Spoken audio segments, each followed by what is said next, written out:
आषाढी यात्रा आणि कॉरिडॉर या संदर्भात आता तुम्ही पाहणी केली, काय आपल्याला पाहणी मिळालं, काय तुमचं पुढचं नियोजन असणार आहे कॉरिडॉर आणि आषाढी यात्रेबाबत? ठीक आहे. सर्वांना नमस्कार. मी कार्तिकेयन, जिल्हाधिकारी सोलापूर. येणाऱ्या आषाढी वारीसाठी पूर्व तयारी करण्यासाठी आणि मी नवीन रुजू झालेली आहे, त्यामुळे मला पूर्ण पद्धतीने माहिती घेण्यासाठी आज पूर्ण दिवस पंढरपूर शहरमध्ये फिरलो आणि प्रत्येक गोष्टी स्वतः जाऊन आमच्या टीम सोबत, प्राण साहेब असो, आमच्या संतोष साहेब असो, सगळ्यांच्या टीम सोबत, बीडीओ साहेब आहेत, एसटीपीओ साहेब आहेत, सगळ्यांच्या टीम सोबत आम्ही पूर्ण ठिकाणी फिरलो आणि फिरून बरेच गोष्ट मला लक्षात आलं. आणि येणाऱ्या आषाढी वारीच्या अजून जवळपास 3 महिना आहे, तरी सुद्धा आपल्याला लवकर सुरू करायला पाहिजे. आता बरेच पत्रकार मित्रांचं असं म्हणणं होतंय की हे जो तयारी आहे ते आपल्याला शेवटपर्यंत जाते, म्हणून पण हा आपल्याला कमी करण्यासाठी आणि लवकर सुरू करण्यासाठी आज 15 एप्रिल 2026 मध्ये आम्ही आता आषाढी वारीच्या तयारी आम्ही पांडुरंगाच्या आशीर्वादाने आणि रुक्मिणी ताईच्या आशीर्वादाने आम्ही सुरू केलेली आहेत. सकाळी मी आता वाकरीपासून सुरू केलं. वाकरीमध्ये आता आमचं पालखी स्थळ आहे, तिथे पूर्ण पाहणी केलं. तिथून आम्ही 65 एकर मध्ये पोहोचलो. 65 एकर पासून चालत पूर्ण वालवंट असो, त्यानंतर पूर्ण मंदिर परिसर असो आणि रांगाच्या ठिकाण असो, सगळ्या ठिकाणी आम्ही बघितलेली आहेत.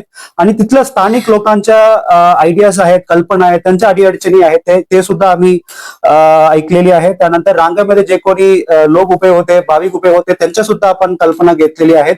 आणि आजच्या शेवटच्या टप्प्या म्हणून आज पंढरपूर शहराच्या आणि पंढरपूरच्या जे कोणी पत्रकार मित्र आहेत त्यांचे सुद्धा आम्ही आता इथे बोलून घेतलं. आणि त्यांच्या कल्पना जे आहे, तुम्ही स्थानिक असल्यामुळे तुम्हाला आमच्यापेक्षा जास्त माहिती असेल.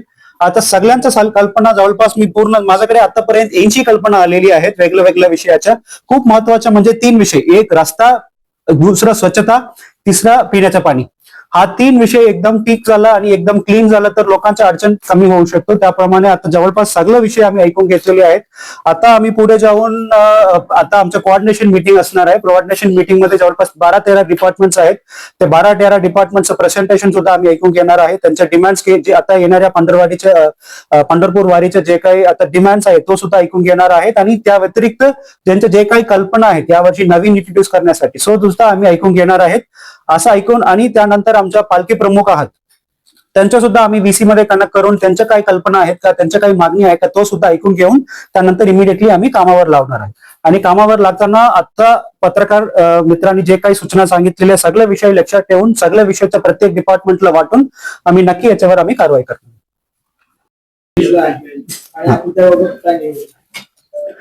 मी अगोदर बरेच ठिकाणी सांगितलेले कॉरिडॉर माझा हायएस्ट प्रायोरिटी आहे, प्रायोरिटी नंबर 1 आहे. कॉरिडॉर बद्दल सांगायचं म्हणजे आता कॉरिडॉरचा आता पूर्व आढावा या शनिवारी मी ठेवलेली आहे.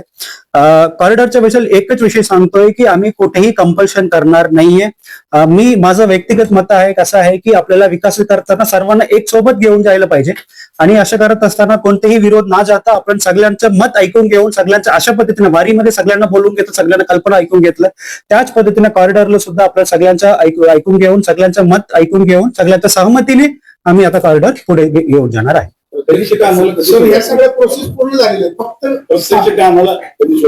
नाही, आता मी अगोदर सांगितल्याप्रमाणे आता ह्या कॉरिडॉरचा आढावा मी आता शनिवारी ठेवलेली आहे. शनिवारीचा पूर्ण आढावा मी घेतो, त्यानंतर आपल्याला सर्वांना मी कळवतो.